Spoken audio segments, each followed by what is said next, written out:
दोस्तों नमस्कार, मैं पुष्पेंद्र आप सभी का स्वागत करता हूं आपके अपने YouTube चैनल PN क्लासेस पर। आज हम पढ़ेंगे पटवारी परीक्षा 2023 टॉप 150 क्वेश्चन बायोलॉजी जीव विज्ञान में सभी प्रश्न यहाँ से पूछे जा रहे हैं।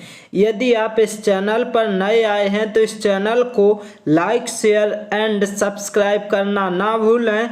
देर न करते हुए चलते हैं प्रश्नों की ओर और देखते हैं। प्रश्न दिया गया है आपका, रक्त में पाई जाने वाली धातु है, जो रक्त है आपका उसमें पाई जाने वाली धातु कौन सी है? तो ध्यान देना है आपको, लोहा जो कि आयरन कहलाता है। तो ऑप्शन नंबर डी बिल्कुल करेक्ट आंसर हो जाएगा। अगला प्रश्न है, रक्त में लाल रंग किसके कारण होता है? जो रक्त है आपका उसमें लाल रंग किसके कारण होता है? तो ध्यान देना है हीमोग्लोबिन के कारण आपका लाल रंग होता है। किसका? रक्त का, जो कि ऑप्शन नंबर बी बिल्कुल करेक्ट आंसर हो जाएगा। अब अगला प्रश्न देखेंगे। अगला प्रश्न क्या दिया गया है? हीमोग्लोबिन का कार्य है। जो हीमोग्लोबिन है उसका कार्य क्या है? तो ध्यान देना है, ऑक्सीजन ले जाना। ऑक्सीजन को क्या करता है? ले जाता है, जो कि ऑप्शन नंबर बी बिल्कुल सही आंसर हो जाएगा। अगला प्रश्न देखेंगे। अगला प्रश्न क्या दिया गया है? लाल रक्त कणों का निर्माण निम्नलिखित में से किसके द्वारा होता है? किसके द्वारा होता है? तो ध्यान देना है आपको कि अस्थिमज्जा के द्वारा होता है, जो कि ऑप्शन नंबर डी बिल्कुल करेक्ट आंसर हो जाएगा। अगला प्रश्न है, एंटीबॉडी का मुख्य कार्य किसके विरुद्ध होता है? जो एंटीबॉडी है उसका मुख्य कार्य किसके विरुद्ध होता है? तो ध्यान देना है आपको कि संक्रमण के कारण होता है, जो कि ऑप्शन नंबर सी बिल्कुल सही आंसर हो जाएगा। अब अगला प्रश्न देखेंगे। अगला प्रश्न दिया गया है, कौन सा रक्त समूह सर्वग्राही है? सर्वग्राही पूछा गया है तो आपको ध्यान देना है कि ए बी जो है रक्त समूह सर्वग्राही होता है, जो कि ऑप्शन नंबर डी बिल्कुल सही आंसर होगा। यदि पूछा जाए कि सर्वदाता कौन सा है तो हो जाएगा आपका, क्या हो जाएगा? O- हो जाएगा। क्या हो जाएगा? O-, जो कि आपका सर्वदाता होता है। अब अगला प्रश्न है, हमारे द्वारा छोड़ी हुई सांस की हवा में CO2 की मात्रा लगभग कितनी होती है? लगभग कितनी होती है? तो आपको ध्यान देना है 4%, जो कि ऑप्शन नंबर ए बिल्कुल सही आंसर हो जाएगा। अब अगला प्रश्न देखेंगे। अगला प्रश्न क्या दिया गया है? रक्त का शुद्धिकरण कहाँ होता है? जो रक्त है आपका उसका शुद्धिकरण कहाँ पर होता है? तो किडनी में होता है, जो कि ऑप्शन नंबर ए बिल्कुल करेक्ट आंसर हो जाएगा। हिंदी में इसको बोला जाता है वृक्क। तो अब अगला प्रश्न है, शरीर में गैसों का विनिमय किस अंग में होता है? जो गैसें हैं उनका विनिमय किस अंग में होता है? तो आपको ध्यान देना है फेफड़ा, जो कि इंग्लिश में लंग्स बोला जाता है। ऑप्शन नंबर बी बिल्कुल करेक्ट आंसर हो जाएगा। अब अगला प्रश्न देखेंगे। अगला प्रश्न दिया गया है आपका, प्रतिवर्ती क्रियाओं का नियंत्रण केंद्र कहाँ पर है? जो नियंत्रण केंद्र है तो आपका कहाँ पर है? तो आपको ध्यान देना है कि एक कशेरु के रज्जू में आपका क्या होता है? नियंत्रण केंद्र होता है, जो कि ऑप्शन नंबर सी बिल्कुल करेक्ट आंसर हो जाएगा। अगला प्रश्न है, मनुष्य के मस्तिष्क का सबसे बड़ा भाग है। जो मनुष्य है उसके मस्तिष्क का सबसे बड़ा भाग क्या होता है? फिर मस्तिष्क होता है। कौन सा होता है? फिर मस्तिष्क, जो कि ऑप्शन नंबर सी बिल्कुल करेक्ट आंसर हो जाएगा। अब अगला प्रश्न देखेंगे। अगला प्रश्न है आपका कि मानव शरीर की किन कोशिकाओं में सबसे कम पुनर्योजन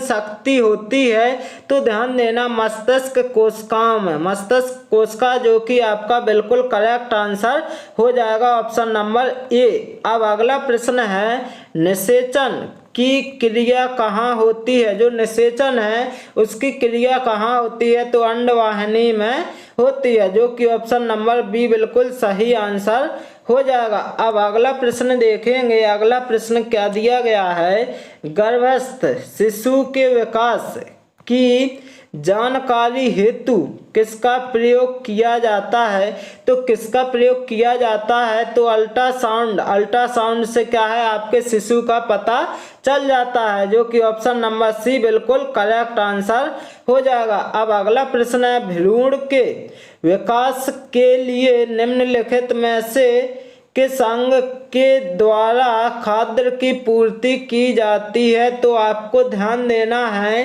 कि अपरा पोषिका के द्वारा क्या है, पूर्ति की जाती है, जो कि ऑप्शन नंबर डी बिल्कुल सही आंसर हो जाएगा।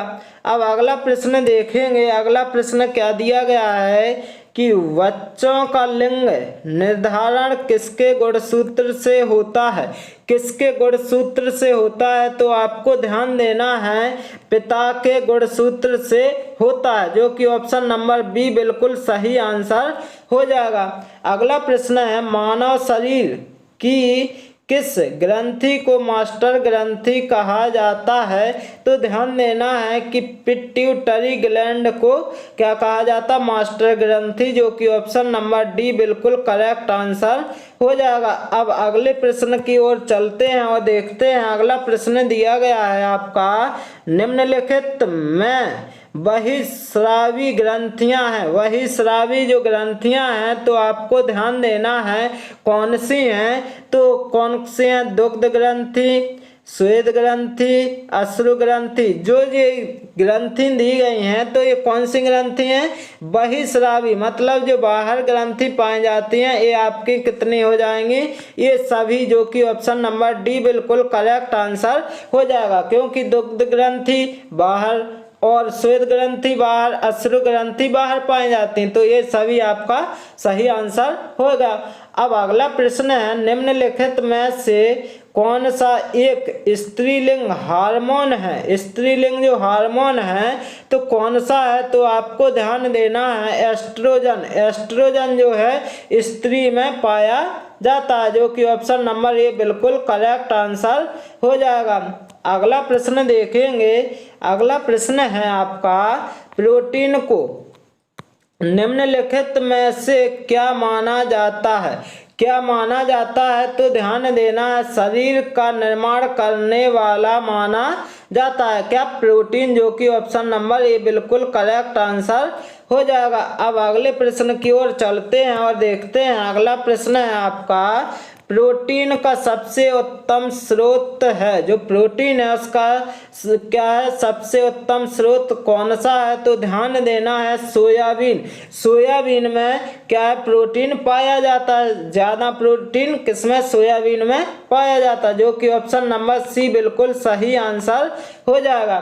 अगला प्रश्न है, निम्नलिखित में से किस पोषक पदार्थ से ऊर्जा प्राप्त नहीं होती है, जो ऊर्जा है किस पोषक पदार्थ से ऊर्जा प्राप्त नहीं होती है, तो आपको ध्यान देना है कि विटामिन, विटामिन से क्या है, ऊर्जा प्राप्त नहीं होती है, जो कि ऑप्शन नंबर बी बिल्कुल करेक्ट आंसर हो जाएगा। अब अगला प्रश्न क्या दिया गया है, आपको ध्यान देना है कि गाजर किस विटामिन का समृद्ध स्रोत है, जो गाजर है आपकी किस विटामिन से संबंधित है, तो ध्यान देना है विटामिन ए, जो कि ऑप्शन नंबर ए बिल्कुल करेक्ट आंसर हो जाएगा। अगला प्रश्न है, विटामिन सी का उत्तम स्रोत है, जो उत्तम स्रोत पूछा गया है कौन सा है, तो आंवला। आंवला जो है, आंवले में सबसे ज़्यादा विटामिन सी पाया जाता है। अब इसके बाद अगला प्रश्न है, विटामिन सी का रासायनिक नाम क्या है, तो विटामिन सी का रासायनिक नाम होता है एस्कॉर्बिक अम्ल, जो कि ऑप्शन नंबर बी बिल्कुल करेक्ट आंसर हो जाएगा।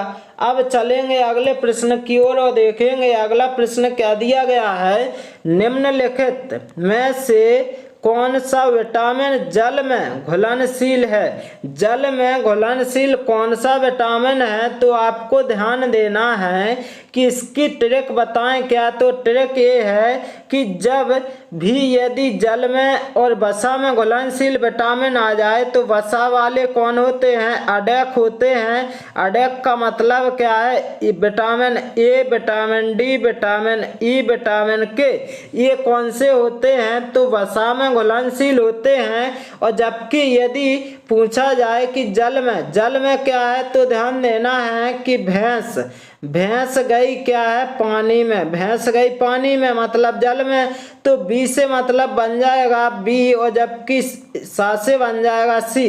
बी और सी जो विटामिन है आपके, ध्यान देना है जल में घुलनशील विटामिन होते हैं। तो ध्यान नहीं देना है कि इसमें आंसर क्या हो जाएगा सही, तो आंसर कौन सा होगा इसमें सही कि विटामिन बी क्या है, तो ध्यान देना जल में घुलनशील है, बिल्कुल है। इसके बाद विटामिन सी जो है किसमें आता है, अडेक में आता है। तो विटामिन बी पहले चेक करेंगे, विटामिन जो बी है, इसके बाद विटामिन सी आ गया और विटामिन ए आ गया। तो क्या ट्रिक बताई थी, अडेक का मतलब क्या है कि ये वसा में होते हैं, जबकि जल में घुलनशील पूछे गए। तो ध्यान ये देना है कि जो बी है विटामिन और सी है, बी और सी पाए जाते हैं, बिल्कुल। तो बी और सी क्या है, बी विटामिन सी। और इसके बाद आपको ध्यान देना है क्या कि बी और सी, विटामिन बी और सी, ये तो आपका सही नहीं होगा। तो क्या हो जाएगा कि कौन सा विटामिन जल में घुलनशील है, तो कौन सा विटामिन जो है आपका जल में घुलनशील है, तो बी एवं सी दोनों, बी ऑप्शन और सी जो है दोनों आपके किसमें जल में घुलनशील। लेकिन यहाँ पर आपका थोड़ा मिस्टेक ये हो गया है कि ऑप्शन नंबर ए होना चाहिए और ऑप्शन नंबर बी होना चाहिए, फिर लिखा होना चाहिए क्या, दोनों। यहाँ जो सी ऑप्शन है, सी ऑप्शन क्या है, ए है, और विटामिन ए किसमें होता है, वसा में घुलनशील, जबकि ये दोनों विटामिन आपके किसमें होते हैं, जल में घुलनशील विटामिन होते हैं। अब अगला प्रश्न है, प्रातःकालीन धूप में कौन सा विटामिन उत्पन्न होता है, धूप में कौन सा विटामिन उत्पन्न होता है, तो ध्यान देना विटामिन डी। विटामिन डी एक ऐसा विटामिन है कि जो हार्मोन स्रावित करता है, और विटामिन डी जो है आपका गरीबी विटामिन भी कहलाता है, जो कि ऑप्शन नंबर ए बिल्कुल करेक्ट आंसर हो जाएगा। अब अगला प्रश्न क्या दिया गया है कि रक्त का थक्का किस विटामिन की कमी से नहीं बनता है, किस विटामिन की कमी से नहीं बनता है, तो ध्यान देना विटामिन के की कमी से नहीं बनता, जो कि ऑप्शन नंबर ए बिल्कुल करेक्ट आंसर हो जाएगा। अब अगला प्रश्न दिया गया है आपका कि निम्नलिखित में से कौन सा युग्म सुमेलित नहीं है, युग्म पूछा गया सुमेलित नहीं है, कौन सा नहीं है, तो आपको ध्यान देना है कि विटामिन जो ए दिया गया, बी, सी और डी, तो आपको सुमेलित नहीं है, तो ये पूछा गया तो कौन सा नहीं है, तो विटामिन ए से क्या होता है, रोग कमी से रतौंधी होती है, बिल्कुल सही है। विटामिन बी से क्या होता है, विटामिन बी दिया गया, और विटामिन क्या है, बेरी होता है B1 से। अब विटामिन सी स्कर्वी दिया गया, जबकि विटामिन जो डी है इससे क्या होता है, तो ध्यान देना रिकेट्स होता है और ऑस्टियोमलेशिया होता है, वयस्कों में। तो ये आपका बिल्कुल गलत हो जाएगा क्या, विटामिन डी, जो कि ऑप्शन नंबर डी बिल्कुल सही आंसर होगा कि सुमेलित नहीं है। अब क्या है आपको ध्यान देना है, इस क्लास का अंतिम प्रश्न है, मछलियों के लीवर यानी यकृत के तेल में किसकी प्रचुरता होती है, किसकी प्रचुरता होती है, तो आपको ध्यान देना है किसकी होती है, लीवर में, तो विटामिन डी की क्या होती है प्रचुरता, जो कि ऑप्शन नंबर बी बिल्कुल करेक्ट आंसर हो जाएगा। दोस्तों मैं आशा करता हूं कि आप सभी को यदि ये क्लास अच्छी लगी हो तो इस चैनल को लाइक, शेयर एंड सब्सक्राइब करना ना भूलें। Okay, thank you guys.